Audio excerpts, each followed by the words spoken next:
Nous allons maintenant faire varier le taux d'intérêt.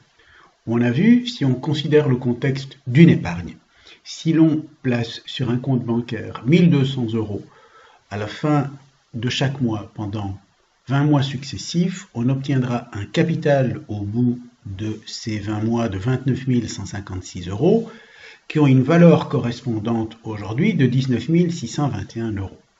Et donc, imaginons que le taux d'intérêt ne soit plus de 2%, mais va passer à 1%. Donc, et on va encore placer, comme précédemment, la somme de 1 200 € à la fin de chaque mois pendant 20 mois. Donc, précédemment, on se constituait au bout de ces 20 versements la somme de 29 156 €. Si le taux d'intérêt n'est plus de 2%, mais il est seulement de 1%, la somme n'est plus de 29 000, mais la somme que l'on constitue est 26 422 €.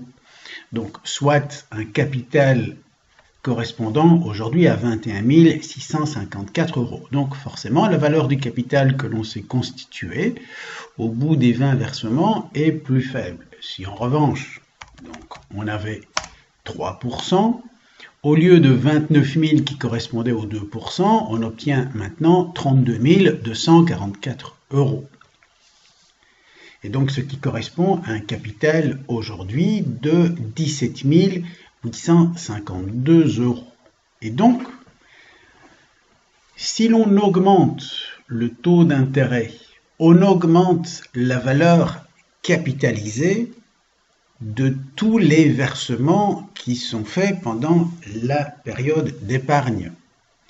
En revanche, en augmentant le taux d'intérêt, on diminue la valeur actualisée de tous les flux. Donc regardez, donc pour 3%, on a 17 000, pour 2%, on a 19 000, pour 1%, on a 21 000. En effet, donc la valeur actualisée de tous les flux futurs, c'est la valeur de chacun des flux futurs divisé par un facteur d'actualisation. Et donc, plus le taux d'intérêt augmente, plus le facteur d'actualisation augmente, et donc plus la valeur actuelle de ce flux diminue.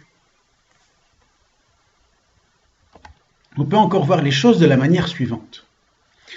Si vous envisagez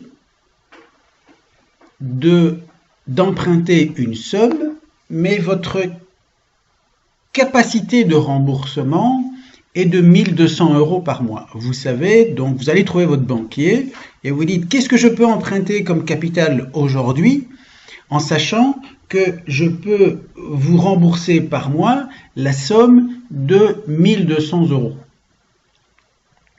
Le banquier vous dira, avec un taux de 1%, je peux vous prêter 21 654 €, c'est-à-dire cette séquence de flux, qui vont alors être les versements que vous allez faire à votre banquier, l'ensemble de ces versements actualisés aujourd'hui.